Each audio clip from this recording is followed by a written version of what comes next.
Hello, hello, hello, hello. Happy Sunday. Magluluto tayo ngayon ng turon. Ayan na ingredients. Sukal na pula, lumpia wrapper, mantika, at saka yung, ayan, saging na saba. Kita nyo? Magtatawag ako ngayon ng kasama ko para makita nyo kung paano ako magbalot. Ayan yung mantika ah. Okay?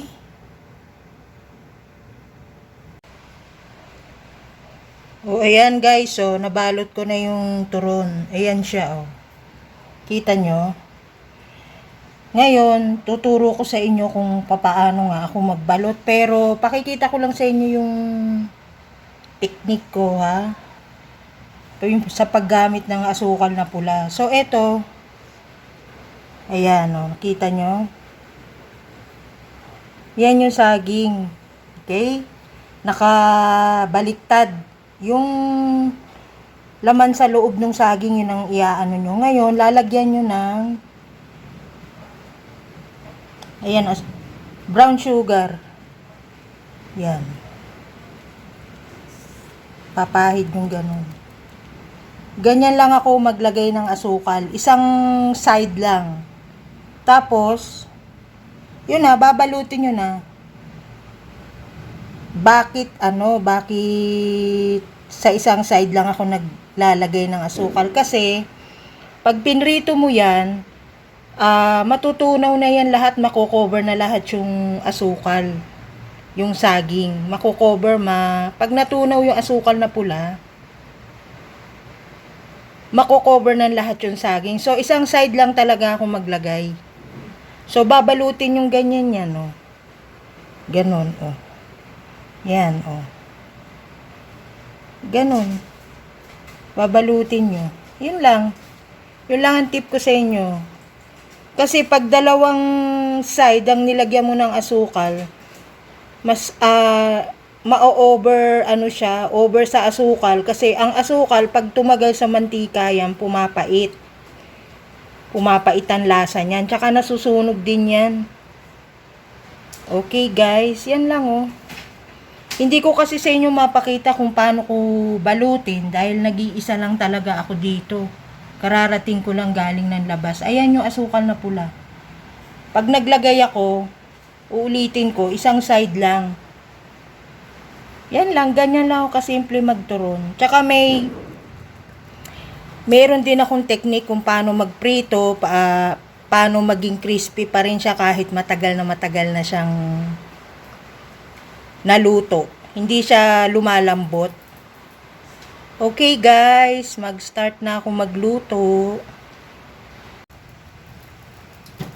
O ayan guys, sinalang ko na yung so magulog tayo ng mantika.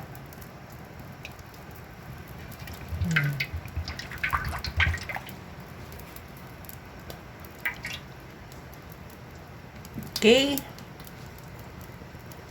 Moderate lang katamtaman lang yung init nung nung kawali.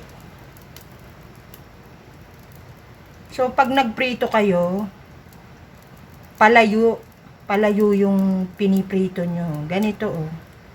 Teka. Tayo ng mga 30 seconds lang. Ayan, bumubula na siya oh. Okay? Pag nagprito kayo, palayo. Ito yung turon oh. Pag gano'n, no? Pa-slide. Ayan, no? Ayan, no? Diba?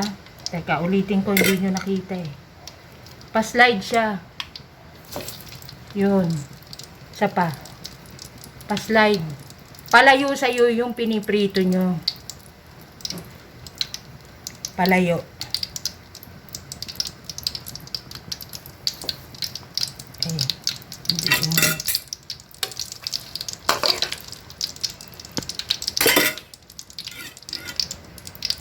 Ito.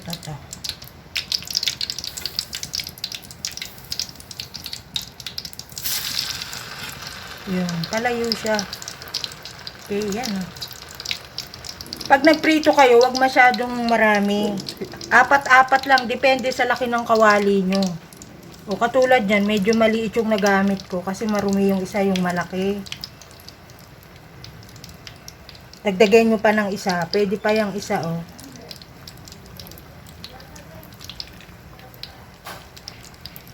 Pwede pa yung isa. Ayan.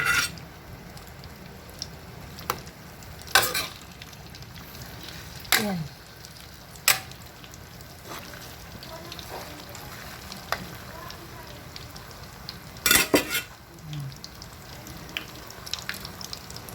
Kita nyo, yan oh. Diba?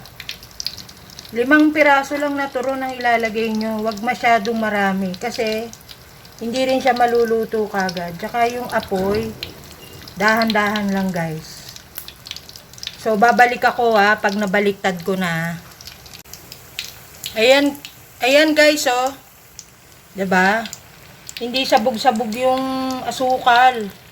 Inaibig kong sabihin, kaya one side lang yung nilalagyan ko. Kasi yan lahat yan, maaano rin naman yan, mako-coat din naman yung saging na saba sa loob pag natunaw yung asukal na pula. Okay? Balikan ko kayo ulit pag babaliktarin ko na. Ayan na guys, oh. Ayan na oh. Nabaliktad ko na siya do. So nakikita nyo yung difference ng isang side lang na may asukal. Okay.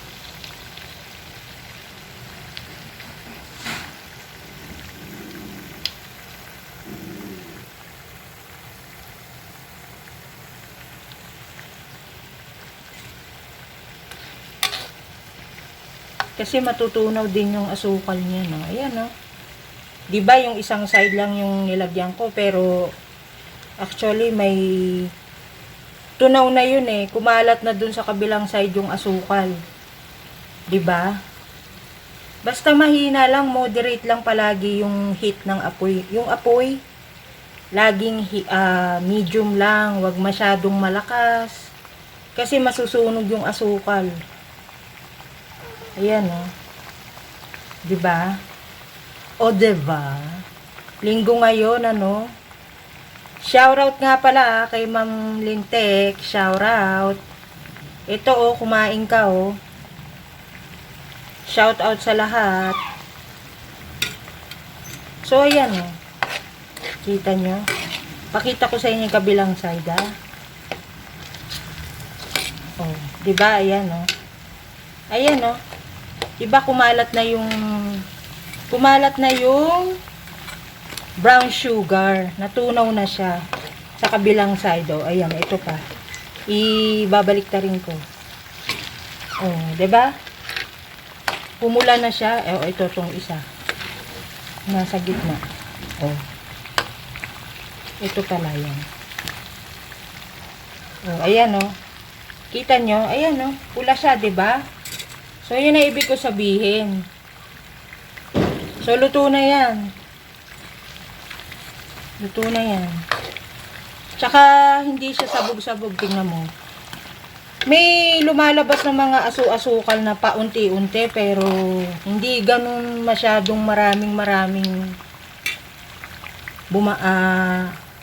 maraming asukal do sa mantika. Oh, ayan, oh, luto na yan 'Di ba? Wait lang Tuturuan ko kayo yung style ko. Pagkahango niyan, may ginagawa ako diyan para hindi siya pag lumamig, hindi rin siya lalambot. So hahanguin ko na. Wait lang Even na oh. So kuha tayo ng tongs.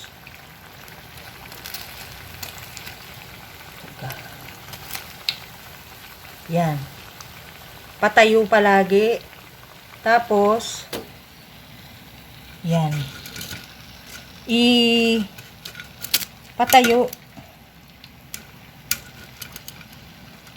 Yan. Sandal nyo dyan sa strainer. Strainer yan yan. Huwag pahiga. Kasi pag pahiga yan, lalambot yan. Pag naanuhan ng hangin, lalambot yan. So, ganito ulit, oh. Patayo. Yan. Kita nyo na? O, isa pa. O, ayan guys. Diba?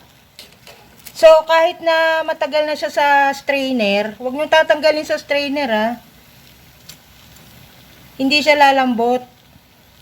Kasi alam mo kung bakit. Nade-drain din yung oil sa loob. Ayan, o. O, diba? O.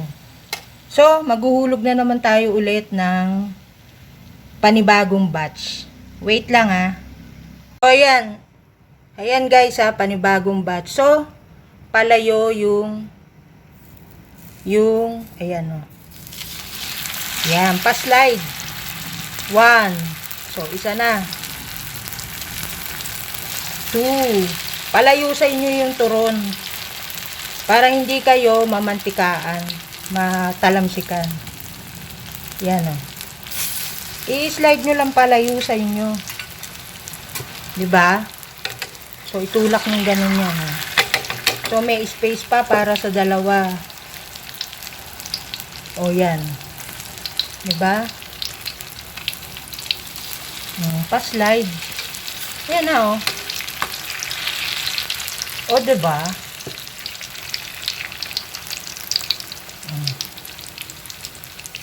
Yan na.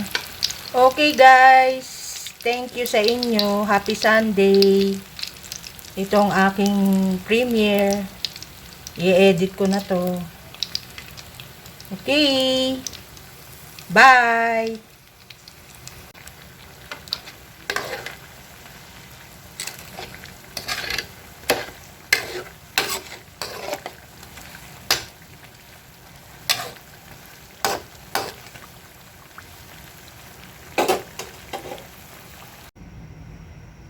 Yes, bonus clip.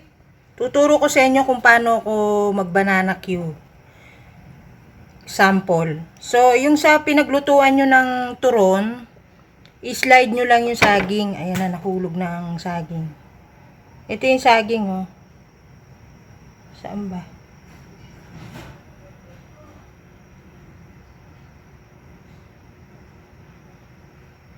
Yan, ihulog nyo.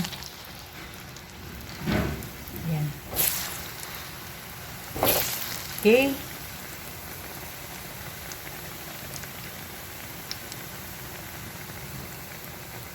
Hulog nyo yan, ganyan yung saging. So, hayaan nyo lang maprito both side.